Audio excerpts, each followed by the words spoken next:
Mengapa orang sholat tidak khusyuk? Seperti yang diungkapkan tadi, sholat kadang masih jadi beban. Sholat belum dianggap kunci pembuka pertolongan Allah, dan dia belum begitu yakin bahwa Allah akan menolong lewat sholat ini. Nah, saudaraku sekalian, juga kenapa orang sholat tidak khusyuk? Karena ilmunya kurang, tidak bersungguh-sungguh. Baik, kita mulai latih sedikit bagaimana kita mengevaluasi. Coba orang kita semua sholat, kita jauh-jauh datang ke masjid, tapi ya begitu saja, Allahu Akbar. Sudah itu kemana saja pikiran kita? Nyaris tidak terkendali. Kita tidak sadar sedang takbir, kita tidak sadar sedang baca Fatihah. Imam baca Fatihah, kita kemana saja? Kita tidak sadar kita sedang ruku, walaupun badan ruku, pikiran kemana-mana. Sujud sekalipun saat paling dekat dengan Allah, tidak ingat kepada Allah. Dan doa di antara dua sujud itu pun tidak sadar kita sedang berdoa. Bahkan kadang salam juga hanya ingat di ujungnya saja, dan itu berulang-ulang terus setiap hari. Pernahkah kita sehari saja serius untuk sholat kita? Dan inilah sebetulnya salah satu sumber ketidakbahagiaan, sumber kerewetan dalam hidup kita, yaitu kita bermain-main dalam sholat. Fawailul lil musallin alladzina hum an sholatihim sahun.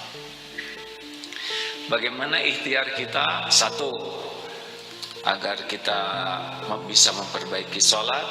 Yang pertama, kita memang harus yakin bahwa tidak ada yang bisa menolong kita menyelesaikan apapun, mencukupi keperluan kita, memenuhi keinginan kita, melindungi, kecuali hanya Allah saja.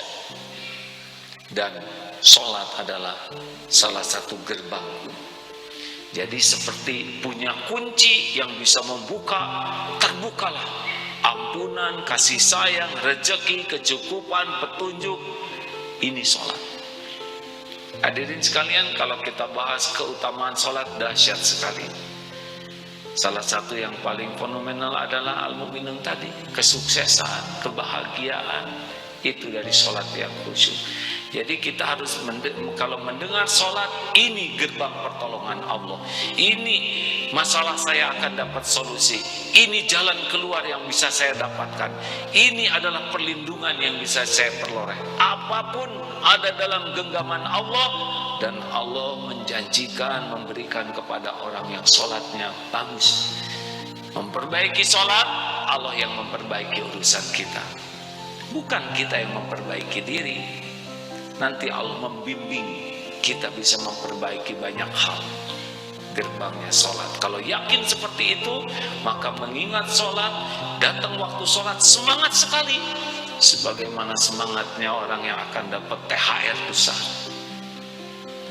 Dua, kuncinya adalah persiapan. Gagal dalam persiapan mempersiapkan kegagalan. Persiapan apa yang terpenting? Ilmu. Buka kembali ilmu sholat. Kita sering sholat tidak mengerti yang kita baca, tidak paham artinya sholat. Fatihah juga tidak mengerti.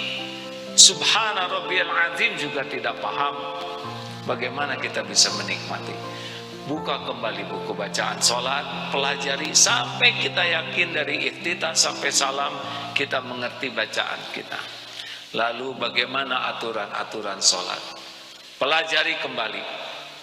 Benar ada beberapa perbedaan pendapat untuk hal-hal yang cabang. Jangan pernah jadi masalah, karena Allah melihat hati dan amal kita. Sepanjang bisa dipertanggungjawabkan, jangan diperdebatkan.